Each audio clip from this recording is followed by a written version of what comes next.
Monday morning, and it's a week every Celtic fan has been waiting for, is finally here. It's Scottish Cup final week, and the buzz is building. Saturday is just around the corner, and with it comes the chance to seal another piece of silverware. Against Aberdeen, a treble is on the line. It's one of those weeks where time stretches and the anticipation hangs heavy in the air. We've still got days to go until kickoff, so while we might touch on it here and there today, the real deep dive into the final is still to come. Today, there's plenty more on the agenda, and honestly, there's no shortage of drama in the world of Celtic Football Club right now. First off, a quick shout out to everyone who's been following the journey here on the channel. A couple of weeks ago, the big push was to hit 15,000 subscribers by the end of the season. Well, we're closing in, sitting at 14,425 at last count, just 575 away from that magic number. So if you're watching this and you've somehow not hit that button yet, go ahead. It's free. Same as the rest of the content here. Let's get it to 15,000. And while we're at it, let's get Celtic that treble. Sounds like a good deal, right? Now onto something that's become a bit of a tradition on the channel. The predictions. And if you caught last week's episode, you'll remember the bold call, James Forrest to grab a late goal. And what do you know? It happened. Sure, it wasn't a penalty like predicted, but it was a late goal nonetheless, and the form on these calls has been solid lately. 5-0 against Dundee United? Nailed it. Now the question is, what's coming on Saturday? Give me a bit of time, and I'll come up with something big for match day. There's a sense something special is brewing. Let's switch gears now and talk Europe. The latest on Celtic's Champions League journey is making waves, and the situation is as tense as ever. We all know the stakes. One playoff round stands between us and the group stage next season. Just one. Win it and we're in. Lose and it's the Europa League. Not terrible, but not what anyone's aiming for either. So the big question is, will Celtic be seeded for that crucial playoff round? I'd understand that. We've got to go back to those 8 dangerous teams we've been tracking. Out of those 8, we need 4 to be out of the playoff equation for Celtic to be seeded. So far, 3 are already out. Olympiacos, Shakhtar Donetsk, and Red Bull Salzburg. That means we need just 1 more to drop out. 1.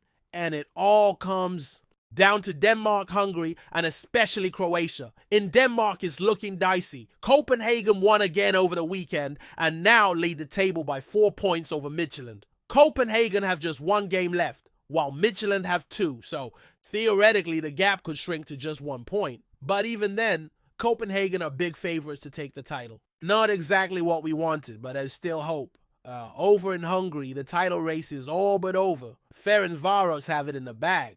They're cruising, and it would be a shock if they didn't wrap things up officially. That's not great. News from our perspective, but again, the real drama is coming from Croatia. Here's the situation. We need anyone but Dinamo Zagreb to win the Croatian league. Simple as that. Zagreb drew their latest match, opening the door for Rijeka to take control. But Rijeka blew their chance, losing away to Hajduk Split, a team that surprisingly still has a mathematical shot at the title themselves. So now, it's a 3-horse race heading into the final weekend, with Zagreb technically leading. But here's the twist, and it's crucial. The Croatian league doesn't settle ties on goal difference. Instead, it goes by head-to-head results. And guess what? Rijeka have the better head-to-head record against Dinamo Zagreb. That means if Rijeka match Zagreb's result in the final round, they'll leapfrog them and take the title. Their final game is at home against 5th place Slaven Belupo, a team with not much to play for. All signs point to a golden chance for Rijeka to do the business, and if they do, Celtic will be seeded. That's how close we are. Now the margins are paper thin, but the opportunity is right there. While we're all watching the drama unfold abroad, there's been another development much closer to home. Jeremy Frimpong. Remember him? Well, he's back in the headlines. Not literally, of course, but financially. The former Celtic star is on the move again, and this time it's big, really big. After years of speculation, rumors, and transfer whispers, it looks like the deal is finally happening. Frimpong is set to join Liverpool. Reports suggest Liverpool have met the release clause in his contract at Bayer Leverkusen, somewhere in the ballpark of 35 million euros. That's massive. And for Celtic, it means a very welcome windfall is on the way. Thanks to the sell-on clause included in his original transfer, Celtic are in line for 30% of the profit Leverkusen make on this deal. Do the maths. Leverkusen bought him for $11.5 million. They're selling him for $30 million. That's $18.5 million in profit. 30% of that is about $5.5 million. Not bad at all for a player we developed and sold years ago. It's a bonus injection into the transfer fund without selling anyone from the current squad. And considering the ambitions for next season, another league title, another European run, and possibly a deeper push in the Champions League, every penny counts. And speaking of players delivering, how about Dyson Maeda? Over the weekend, he added another trophy to his cabinet, this time as the Scottish Football Writers' Player of the Year. Brendan Rodgers picked up Manager of the Year, and Lennon Miller took home the Young Player Award. Celtic dominance once again being recognized across the board. Maeda's story is an interesting one. In a recent interview, he shared that growing up, football wasn't his first love.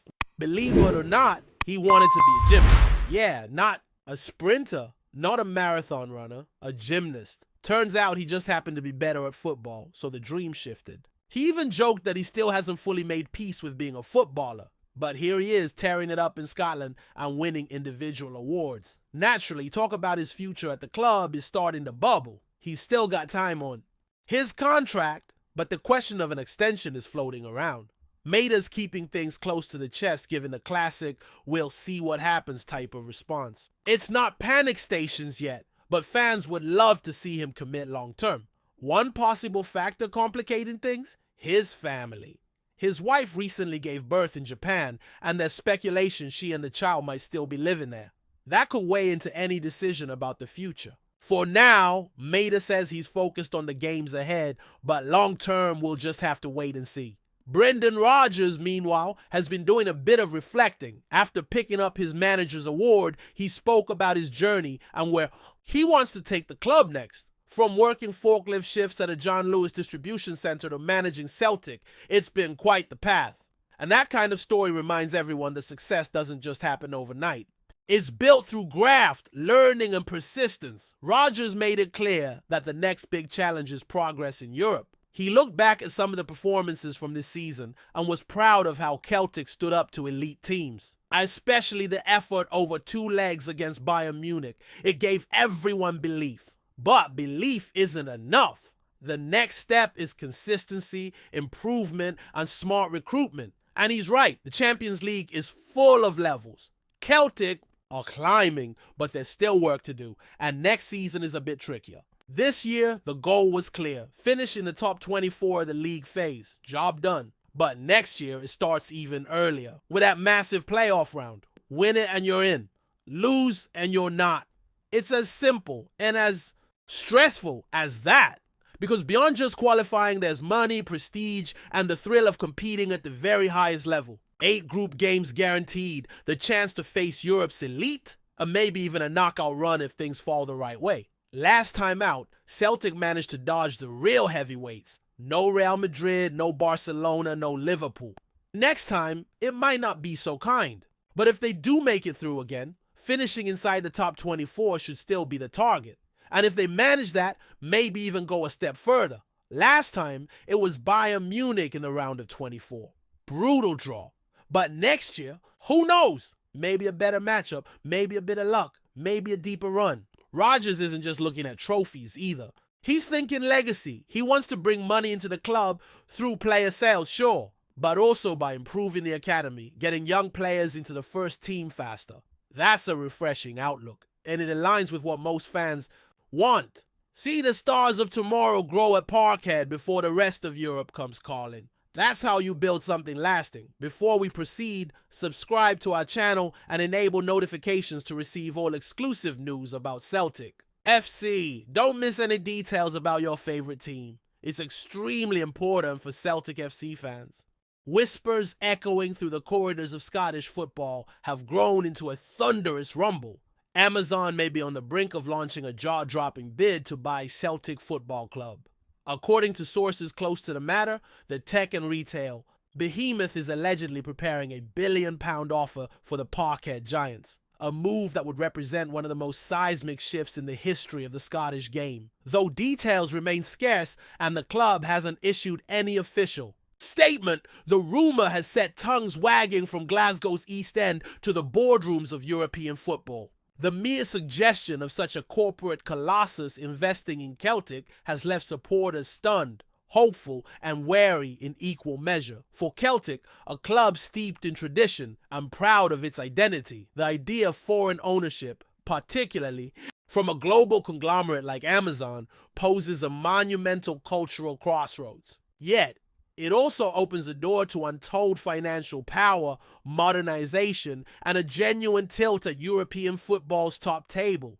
With the financial chasm between Scotland and Europe's elite clubs growing wider by the year, a cash injection of its magnitude could catapult Celtic into a new era. From Amazon's perspective, the potential acquisition fits a pattern of tech giants seeking influence in live sports and global branding. With its streaming platform Prime Video already holding rights to Premier League games in the UK, ownership of a club like Celtic could offer unique content, exclusive access, and an immediate foothold in a devoted worldwide fan base. It would also allow Amazon to deepen its roots in live sports, a frontier Jeff Bezos' empire appears eager to dominate.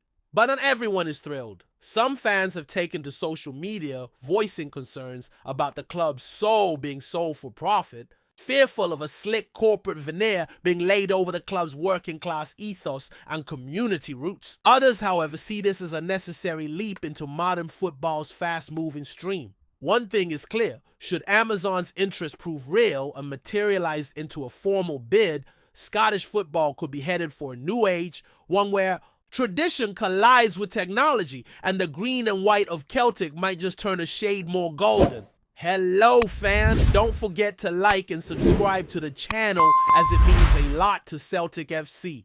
Also, share your opinion about the news in the comments below. See you in the next video.